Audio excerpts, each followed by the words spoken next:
Central bureau of investigation CBI ने actor Sushant Singh Rajput की मौत के केस में अपनी क्लोजर रिपोर्ट फाइल कर दी है। इस रिपोर्ट में एक्ट्रेस रिया चक्रवर्ती को क्लीन चिट दे दी गई है। रिपोर्ट में साफ कहा गया है कि ऐसा कोई सबूत नहीं मिला जिससे ये साबित हो कि रिया ने उन्हें गैर कानूनी रूप से कैद किया, धमकाया या आत्महत्या के लिए उकसाया। हालांकि सुशांत सिंह राजपूत का परिवार इस रिपोर्ट से संतुष्ट नहीं दिख रहा है। उन्होंने इस रिपोर्ट को अधूरी और दिखावा बताया है। सुशांत सिंह राजपूत पवित्र रिश्ता जैसे सीरियल्स और केदारनाथ, MS धोनी और छिछोरे जैसी फिल्मों से पॉपुलर हुए थे और बॉलीवुड का अगला बड़ा नाम माने जा रहे थे।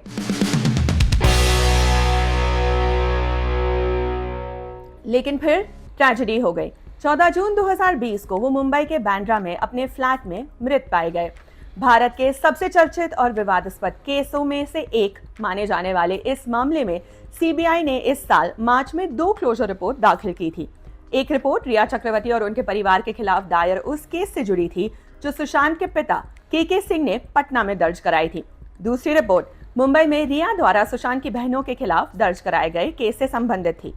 के सिंह द्वारा दर्ज केस में रिया चक्रवर्ती, उनके पिता लेफ्टिनेंट कर्नल इंद्रजीत चक्रवर्ती, मां संध्या चक्रवर्ती, भाई शौविक चक्रवर्ती, सुशांत की मैनेजर श्रुति मोदी और हाउस मैनेजर सैमुअल मिरांडा पर आरोप लगाए गए थे। हिंदुस्तान टाइम्स ने इस मेन क्लोजर रिपोर्ट की डिटेल्स एक्सक्लूसिवली हासिल की और इसमें 5 बड़ी बातें सामने आई हैं। आइए जानते हैं।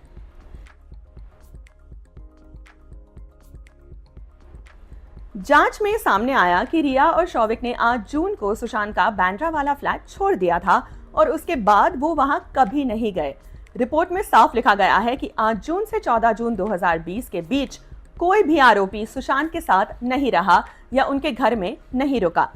इन 7 दिनों में सुशांत की रिया या उनके परिवार के किसी भी सदस्य से कोई बात नहीं हुई। सिर्फ 10 जून को दोपहर 2:41 पर उन्होंने शौविक से व्हाट्सएप पर बात की थी।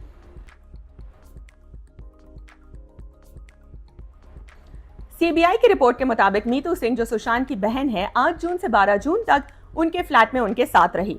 वहीं दूसरी ओर रिया, शौविक या मैनेजर श्रुति मोदी में से कोई भी उस दौरान उनके घर नहीं गया था। श्रुति मोदी की टांग उसी साल फरवरी में फ्रैक्चर हो गई थी, जिसके बाद वो सुशांत से नहीं मिली थी।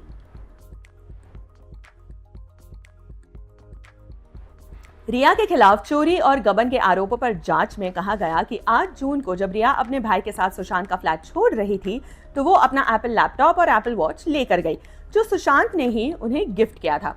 इसके अलावा ऐसा कोई सबूत नहीं मिला जिससे लगे कि रिया या किसी और आरोपी ने सुशांत की कोई चीज उनके जानकारी के बिना या बेईमानी से ली हो।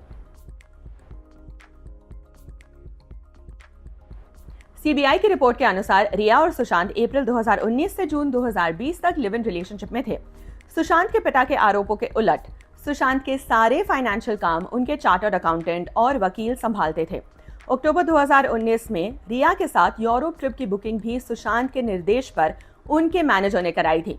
रिपोर्ट के अनुसार सुशांत ने अपने फ्लैटमेट सिद्धार्थ पिठानी से कहा था कि रिया फैमिली का हिस्सा है। सीबीआई ने कहा कि जब सुशांत खुद रिया को परिवार का हिस्सा मानते थे तो उनके ऊपर हुए खर्च को आईपीसी की धारा 420 यानी धोखाधड़ी के तहत नहीं लाया जा सकता। रिपोर्ट में लिखा है, कोई ऐसा सबूत नहीं मिला जिससे ये लगे कि सुशांत को धोखे में रखकर कोई एसेट रिया को दिया गया हो।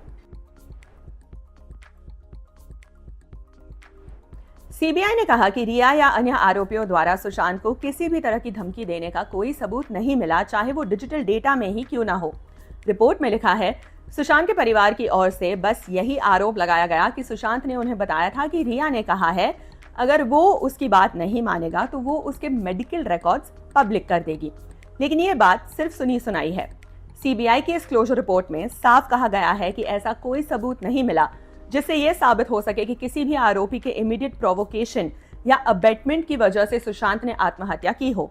रिपोर्ट में यह भी कहा गया है कि ऐसा कोई सबूत रिकॉर्ड पर नहीं आया जिससे ये लगे कि सुशांत को किसी भी आरोपी या किसी और व्यक्ति ने गैर कानूनी रूप से बंदी बनाकर रखा या किसी भी तरह से उन्हें रोका गया। अब इस क्लोजर रिपोर्ट पर अगली सुनवाई पटना की अदालत में 20 दिसंबर को होगी। पिछले 5 सालों से इस केस ने हिंदी फिल्म इंडस्ट्री को हिलाकर रखा हुआ है। रिया चक्रवर्ती को कुछ वक्त जेल में भी गुजारना पड़ा था और उनकी भयानक ट्रोलिंग भी हुई थी। देखते हैं सीबीआई की क्लोजर रिपोर्ट पर अदालत क्या कहती है।